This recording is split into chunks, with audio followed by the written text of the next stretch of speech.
உங்களுக்கு மற்றவங்க மனசில் என்ன நினைக்கிறாங்கன்னு தெரிஞ்சுக்கணுமா? அதுக்கு 4 விஷயம் கண்டிப்பாக நீங்கள் ஃபாலோ பண்ணணும்.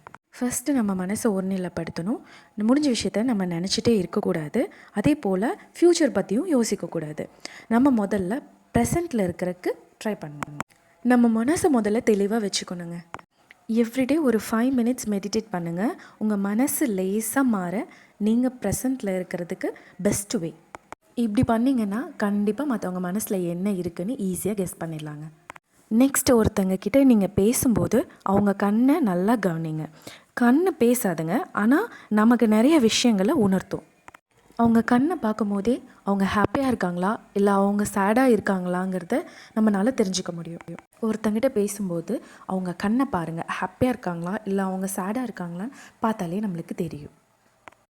திருடனை பார்த்தோன்னு வச்சுக்கோங்களேன், அவங்க கண்லேயே பயம் இருக்கும், அது நம்மளுக்கு காட்டி கொடுத்துரும். ஒருத்தங்க பேசும்போது அவங்களோட கண் லெஃப்ட் சைடும் ரைட் சைடும் மூமெண்ட்லேயே இருக்குது அப்படின்னா அவங்க அந்த கான்வர்சேஷன்லேருந்து வெளியே வர்றதுக்கு ட்ரை பண்ணுறாங்கன்னு அர்த்தம்.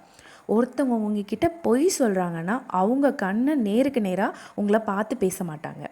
அதே போல் அவங்க கண்ணே உணர்த்திரும் அவங்க பொய் சொல்கிறாங்க அப்படின்னு. தேர்ட் திங், ஒருத்தங்க ஃபேஸ் ரியாக்ஷன் வச்சு அவங்க என்ன யோசிக்கிறாங்கன்னு ஈஸியாக நம்மளால் கெஸ் பண்ண முடியும். அவங்க சேடாக இருக்காங்களா இல்லை ஏதாச்சும் குழப்பமாக இருக்காங்களாங்கிறத நம்ம ஈஸியாக அண்டர்ஸ்டாண்ட் பண்ணிக்கலாம்.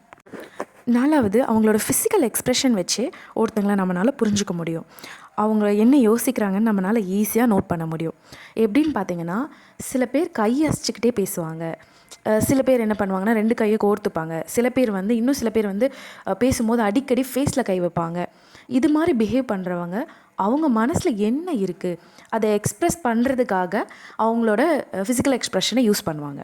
இப்போ நான் சொல்கிற இந்த 4 விஷயங்களும் நீங்கள் ட்ரை பண்ணி பாருங்கள். உங்களாலையும் ஈஸியாக மற்றவங்க மைண்டை ரீட் பண்ண முடியும்.